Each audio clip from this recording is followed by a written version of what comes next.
Since 2009, father since 2013, Dreamlock founder since 2017, and economist since 2020. Richard, how are you? I'm great, Gavin. How are you? I'm good, thank you. So today let's just, have a quick discussion about the economic environment, specifically how interest rates are going and how that affects our market. Okay.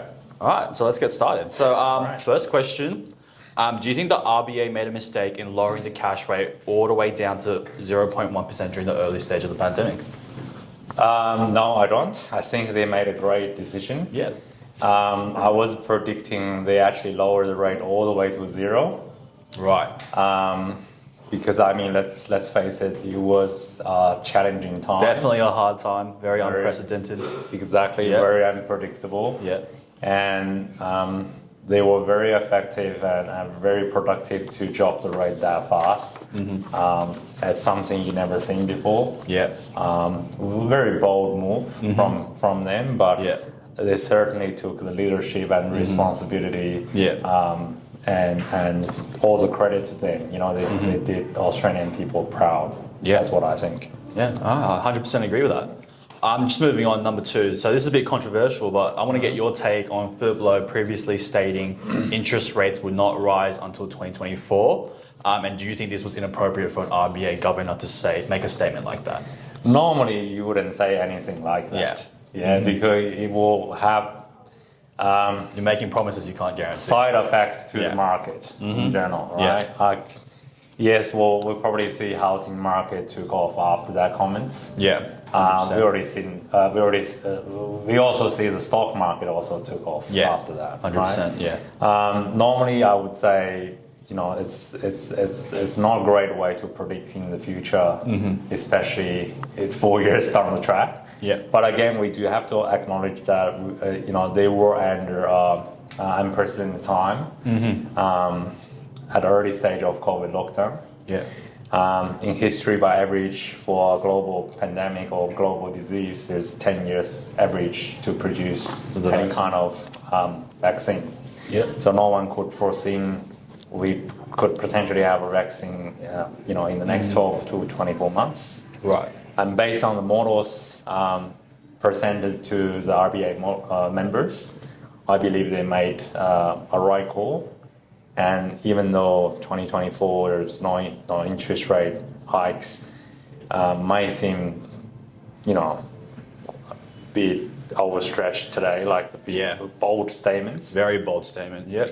And like you say, it can be, it's very controversial today. Because obviously a lot of, especially first home buyers who bought last year, they were bagging on the fact that they're not going to rise the rates for another year. Yeah, I understand, but they were in this difficult circumstances, try to give people some hope. Yeah, well, it definitely gave people hope. Exactly. Yeah. And try to boost people's spending. Yeah. And try to have some kind of economy still going on. Well, when we came out of lockdown. Yeah. Which I believe that was their model based on for the decision. Yeah. Look, I don't want to say they made a great decision by saying that, but it was the right decision at the time. Yeah. Yeah. Certainly, I wouldn't say it was a wrong decision. Yeah. Again, it's controversial, and everyone has their own opinion on it. Yeah, 100%. Just moving on. So obviously, with the rate hikes currently, many mortgage payers are considering fixing their home loan currently. Yeah. Do you believe this is a good idea, or should they try to ride the wave and just hope for the best? Well, I guess it's a bit too late for that. 3 or 4 months ago, all the major banks has 3 to 5 years fixed rate at around 3%. 3%. Yeah. And now they're around 6% or more than 6%. Yeah. Right. Look, even though I predict the interest rate will continue to hike, the inflation rate will stay high for the next 12 to 18 months. Yeah. But again, any black swan events can happen at a minute, right? Yeah. Nothing is for certain. Yeah. So given the fact the 3 to 5 years fixed rate is around the 6%, which is really, really high. Yeah. I would suggest people to simply just wait to see what happens. See how things play out in the next 6 months. Yeah, right. Yeah. Okay. If the Russia-Ukraine conflict resolve in some way or form, we may see a decline in inflation. Right. But that's a big if. Yeah, 100%. Right. So that's why I'll just say, let's wait and see what happens. Right. Look, very good advice. You don't know what's going to happen in 3-5 years' time. Yep. Very good advice. All right. Just moving on. So obviously last week we had ANZ and the other 4 big banks come out and say they expect the cash rate to hit 3.35% by the end of the year. Yeah. Do you think if it does, this forecast does prove correct, do you think that 3.35% will kill the market? Well, we're currently sitting on 1.35. Yeah. So 3.35 is Give or take another 2%. another 2%. Yeah. Basically, it is another 4 months, 4 meetings, 4 RBA meetings. Yeah. Each meeting has 50 basis points. I honestly don't think the market has priced in for another 2% just yet. Yeah. They're probably already pricing for another 1.5. But to go another 2%, it's a bit premature at this stage. But eventually, I do agree with that prediction. You do think we will see by the end of the year? You think? By the end of the year. Yeah. By November, probably. All right. We're gonna see 3.35%, or at least above 3%. Yeah. Right. Okay. Will that crush the market? It depends what market you're referring to, right? Yeah. Stock market, I doubt it, because stock market generally they're pricing for 6 months in advance. Yeah. So again, I don't think the stock market has priced in for another 2% just yet. Yep. Probably 1.5. Yeah. But even another further 0.5% wouldn't really crush the market. The market has already been beaten down. Yeah, quite substantially. Quite substantially, yeah. Yeah, right. It's already 20%. Yeah. Right, to the low, from the high to the low this year. Yeah. It will be some kind of correction. In terms of housing market, I think a 10% correction it will probably be justified. Definitely on the books, 10%. Yeah. Yeah. I don't think 20% will happen this year. Again, depends how the inflation and interest rates is going. Especially at early stage of 2023. Where a lot, because the market is priced in for the inflation to peak towards the end of this year. Yeah. And then the central banks may start to ease their Take the foot off the pedal a bit. From 2023. Okay. If the market is wrong about it, if the market is wrong about inflation peaked, if the market is wrong about the interest rate going to hit 3.5, let's just say that. Let's just put a scenario in. Yeah, worst case scenario. The worst case is, the stock market certainly will probably crush another 10%. Yep. It's not good news for me. Well, it's not good news for everyone, right? Property market generally will follow the stock market. Yeah. Especially in the recent years, the property market has become more dynamic compared to before. It's just traditional housing market. You're just buying anytime and hold it. And you're golden. It's not like that anymore. So now it's more dynamic. So you do have to watch out for all the assets market in general, how they behave. A lot more factors considered these days. Exactly. So again, unless something dramatically happens to the inflation rate or the market prediction is totally wrong. Otherwise, I wouldn't see a crush in property market. Right. Okay. All right. It's a little bit of hope there for everyone. All right, just moving on. Do you think it's possible that the RBA may go too hard and over tighten and cause us to go into recession early next year, or potentially mid next year? Well, it's very likely for US in this case. But it's unlikely for Australia, I would say. Okay. It's unlikely. Yes, this coming Friday, US gonna release their quarterly GDP. Which may potentially put US in a technical recession. Will that have a impact, negative impact to the, financial market? Of course it will. Right. But you could also argue the financial markets already price those factors in. Right. So the financial market is highly volatile. It could go either way based on this news. Right.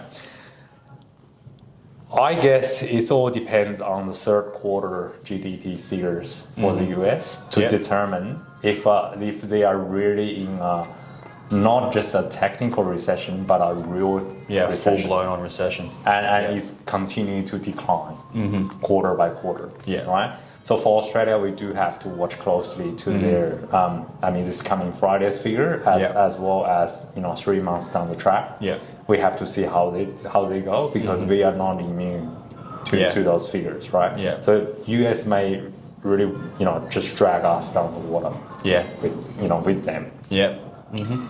But the rest of the world still buying our exports, which our resources, which is great. Yeah. Yes, although I would personally, I think the mining boom is probably over. Yeah, I would agree with that. Yeah, but we still have plenty of good stuff to offer. Yeah, to the 100%. world. So in the short term, I wouldn't see Australia in a recession anytime soon. Yeah, that's also good news. Okay. Just moving on. With all the interest rate increase, do you think we'll see a market crash instead of a market correction? So now we touched basically on this before, but just a little bit more detail. Do you think it'll stay between that, 10%, nothing above 10%, or do you think we'll, see that 18, 20%? Well, generally a 20% or more decline will technically mark the market crash. Yeah. That's the same for the property market and as well as for the stock market. So 20% basically bring the market into a bear market, right? In the stock market, in this case. Property market, I don't think it will reach that far to 20%. Anywhere between 10% to 20% is probably normal correction. Yeah. Plus, you do have to take into considerations with the property market is when we see the auction rate every week, especially in the last 3 months or so, 2 months or so, there's very low activities on the market. Yeah. There's very few numbers of auction numbers each week. It's only about 300, 200 a week. Yep. Yeah, in a way, it doesn't really represent the whole market. Yeah, it doesn't give you that big picture. Right. Yeah. So even if you say, the property, like the figure we got yesterday, the Sydney housing market declined 1.9% in June in 1 month alone. 1 month, That's a massive number. If you watch the area for the very first time, you sort of looking at a stock price. That's actually property price. Yeah. Right. So how that figure reflected in the real term is only those properties on the market for sale contribute to that figure. Yeah. So for example, I'm a homeowner, I'm an investor myself. If I'm not selling my properties, those figures has no impact to me. Right? If I do sell my properties, I may go higher than those numbers or lower than those numbers. Yeah. Right? So the fact is, all I'm saying, the market is very low trading or activity volume. It doesn't represent whole housing market. Yes, we may see the market figure or the data represent 10 to 20% decline in the near future in the next 6 months. But I think it's highly unlikely we see a crash more than 20% in housing market. Yeah, it is possible for the stock market though. I think stock market will definitely most likely be technically we are in a bear market. Yeah. So normally the downtrend will continue in a bear market. Okay. Yeah. All right. Just moving on. There's been a lot of speculation in the media about the next couple of months, with many saying it's a 50 basis increase each month. Through that August through October, December period. Do you think people should consider selling? Because obviously this is just going to add more pain each month. Yeah. Well, let's just say if the RBA are going to hike another 2%, which is 4 meetings, 50 basis points per month. We mentioned this earlier. If they're going to hike another 2%, do a simple math. If you can handle another 2% on your investment cash flow, don't sell. Right. Hold it. Right. I don't know if the RBA are going to continue hike next year. Let's just say they'll stop there at 3.35 or 3.5 around that. They'll stop there and to see how the economy is reacting to it.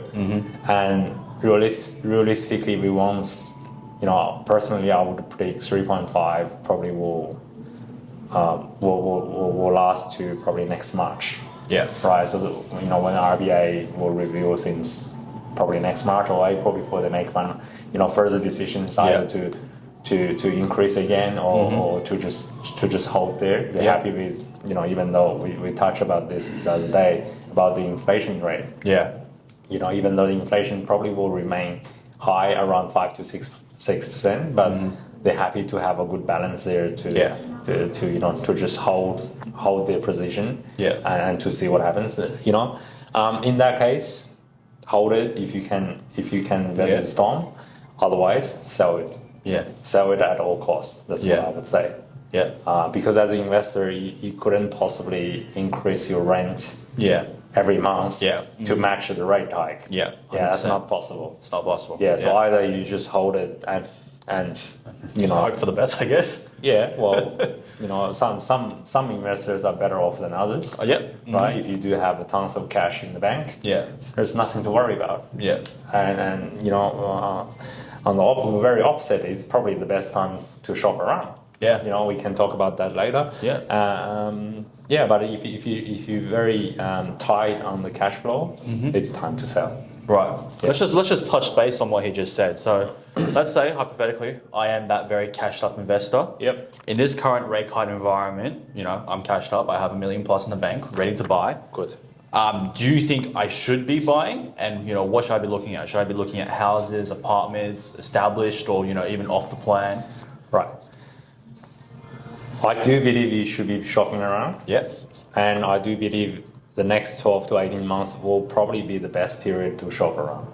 And if you put it in perspective, in the next 20 years or so.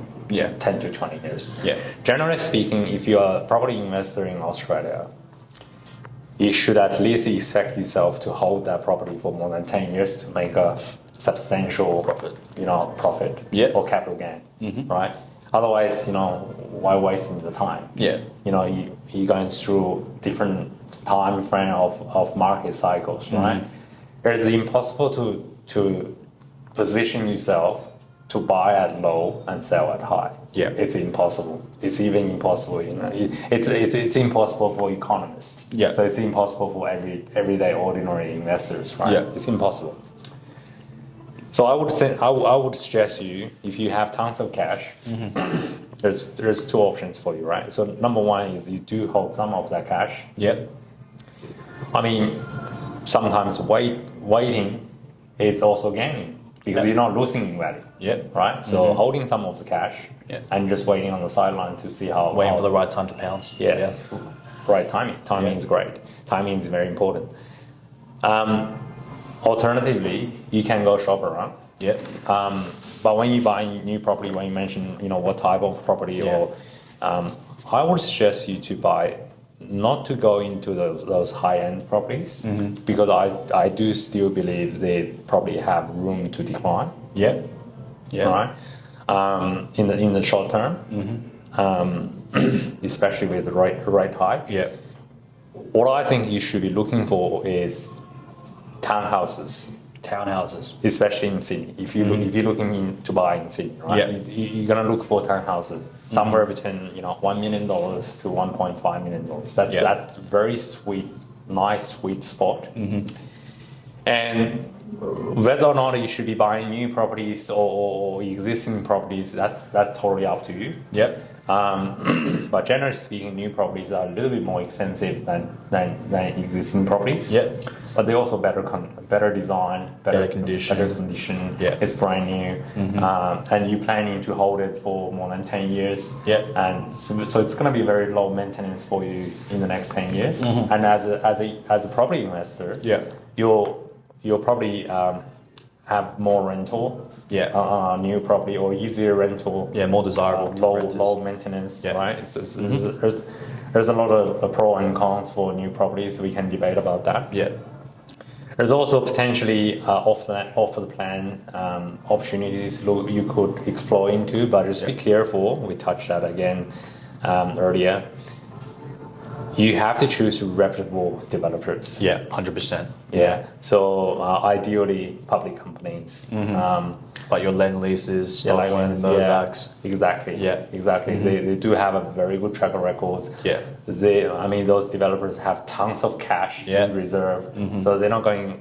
you're gonna go bankrupt. Yeah, the they're next situated to weather the storm. second. So whatever you're buying from them, they will deliver, right? Yeah. The good thing about buying those type of land properties is when those properties are fully built, let's say 2 or 3 years down the track, Yeah. we may see a new cycle Yeah. in the property market, a new uptrend cycle, Yeah. right? So you may take the advantage of buying low Yeah. and then ride along, Yeah. And selling high. right? Yeah. So again, but that's based on theory. I still believe you should hold more than 10 years. Yeah. This is not short time frame gain Yeah. for like stock market, Yeah. right? So in property market, it's a long term. Yeah, you can't day trade a property. Yeah, if you have that mentality, Yeah. it's the best time to buy in the next 12 to 18 Yeah. months, I believe. All right. Just to follow on that question, if I am Sydney-based investor, do you think I should consider looking outside of Sydney? So talk about your Brisbane, Melbourne, Yeah. Canberra, even maybe. Certainly. I mean, traditionally, people, Sydney-siders only believe Sydney is only the best place to invest. Yeah. It's also the most expensive. I agree. That is only when you have tons of cash, Yeah. like yourself, right? Yeah. So if you have tons of cash, buy somewhere you're familiar with. You don't care the return in the next 10 years. You're just happy to hold it for more than 10 years. Yeah. Sydney is a great place to buy. If you're looking for bargains, again, in Sydney, you can, I would suggest you to look for somewhere between 1 million to 1.5 million. Yeah, that's sweet spot. Yeah. Yeah, that's sweet spot. Ideally a townhouse because the houses are probably beyond that rich. Yeah. In some good areas, Yeah. Apartments, I have some doubts for apartments in that price range. For apartments, you're probably looking at somewhere between $700,000 to $900,000. Yeah. That's probably a good entry point. Given the factor of all the building and construction materials price, the cost, it's unlikely the apartments will crash because they're already very cheap. Let's put it this way. Yeah. I wouldn't say you'll have the massive gain on apartments when the next cycle comes. Yeah. But I also wouldn't say you have much more room to decline. Yeah. Right? Because there's a certain cost involved building those apartments. Yeah. Right.